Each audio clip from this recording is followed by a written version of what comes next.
Hoje a gente vai explorar um símbolo que é, olha, surpreendentemente universal para explicar a origem de tudo: o ovo cósmico. É uma ideia que simplesmente atravessa milênios, continentes e, o mais incrível, conecta mitos super antigos com a ciência de ponta de hoje. Essa é, talvez, a pergunta mais fundamental que existe, não é mesmo? Desde que a humanidade olhou para as estrelas, a gente tenta entender como é que o universo, a Terra, a vida, como é que tudo isso começou.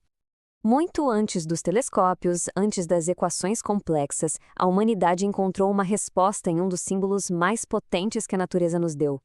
A ideia por trás do ovo cósmico é que toda a existência estava contida ali, num único ponto, sabe? Um recipiente de potencial puro. E aí, ao se quebrar, esse ovo deu origem a absolutamente tudo que a gente conhece. É uma metáfora poderosíssima, porque um ovo é algo que a gente entende. É uma forma simples, fechadinha, que, quase como um milagre, se abre para revelar uma vida nova e super complexa. Vamos começar então falando sobre a essência dessa ideia, o ovo primordial. E para entender o alcance disso, vamos fazer uma verdadeira turnê global pelos mitos da criação. Uma das referências mais antigas que se tem notícia vem direto das escrituras em sânscrito, com o conceito de Brahmanda, que é literalmente o ovo de Brahma.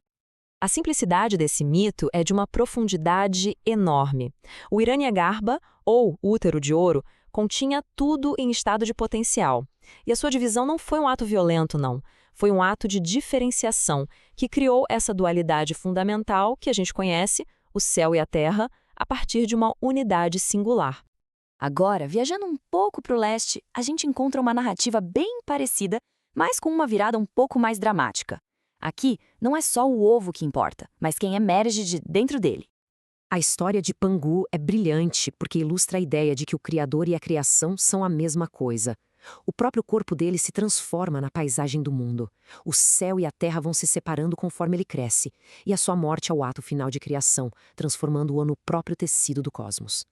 Agora, na Grécia, a história ganha uma camada mais filosófica. Não é só um ovo, mas um ovo que nasce de forças primordiais, de conceitos abstratos. O interessante aqui é que o ovo não é o começo absoluto, mas o resultado de conceitos ainda mais fundamentais: o tempo e a necessidade. E de dentro dele emerge Fanes, a primeira luz, que dá o pontapé inicial na criação divina. Aquela serpente em volta simboliza a natureza cíclica e todo o potencial contido ali dentro. A universalidade desse mito nos leva agora lá para o norte congelado da Finlândia. Na sua epopeia nacional, a Kalevala, a gente encontra a mesmíssima estrutura central, um ovo que se parte para formar o mundo. Essa passagem da Kalevala é de uma beleza direta, né? Não tem um deus gigante, nem forças abstratas. As próprias partes do ovo se tornam de forma literal e poética as partes do nosso mundo. A gema vira o sol, a clara vira a lua. É uma correspondência perfeita, muito elegante. E a lista não para por aí. No Egito, o deus Sol Ra emerge de um ovo primordial. Na mitologia Dagon, o universo começa com um ovo que já continha os sinais de todas as coisas. A recorrência desse motivo ao redor do mundo é realmente impressionante. A gente podia pensar que isso é só uma bela coleção de mitos antigos, certo? Mas a jornada do ovo cósmico não terminou ali, não. Ela estava prestes a renascer, e no lugar mais inesperado de todos, o laboratório de um cientista. É isso mesmo. Entramos agora no que podemos chamar de o ovo cósmico da ciência. Por séculos, o consenso científico era de que o universo sempre existiu, mais ou menos do jeito que a gente vê hoje. Mas aí, novas observações começaram a contar uma história bem diferente. Uma história de mudança, de crescimento e, o mais importante, de um começo. Pensa comigo, se o universo está se expandindo hoje, isso significa que no passado ele era menor. Se a gente rebobinar o tempo suficiente, tudo que existe, toda a matéria, toda a energia, deve ter estado concentrado num ponto minúsculo, um ponto de origem. Soa familiar? Essa ideia não surgiu do nada, de um único estalo, foi um processo gradual.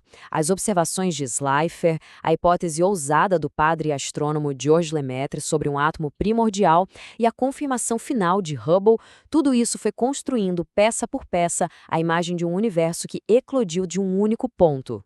Isso nos traz a nossa última parte, como esse se tornou um símbolo duradouro. Quando a gente compara os dois, o ovo mitológico e o ovo científico, as semelhanças são de arrepiar. Ambos representam um estado de unidade primordial. Um estado onde tudo que viria a existir já estava ali contido, em potencial. A grande diferença está na linguagem que a gente usa para descrever. Um fala em mito e símbolo, o outro em física e matemática. No fundo, o ovo cósmico satisfaz uma necessidade humana muito fundamental, a de entender de onde viemos. Ele nos dá uma imagem que a gente consegue entender, algo pequeno, contido, cheio de potencial para o maior mistério de todos.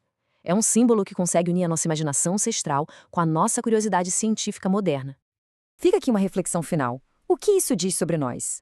O fato de que sempre vimos o grande começo do universo na forma do menor começo da vida? A escolha do ovo não é aleatória. É o símbolo do nascimento, de um potencial imenso numa forma frágil. E o fato de que, tanto pela intuição quanto pela ciência, chegamos a uma imagem tão parecida para a origem de tudo? Bom, isso talvez revele algo muito profundo sobre como nos vemos dentro do cosmos.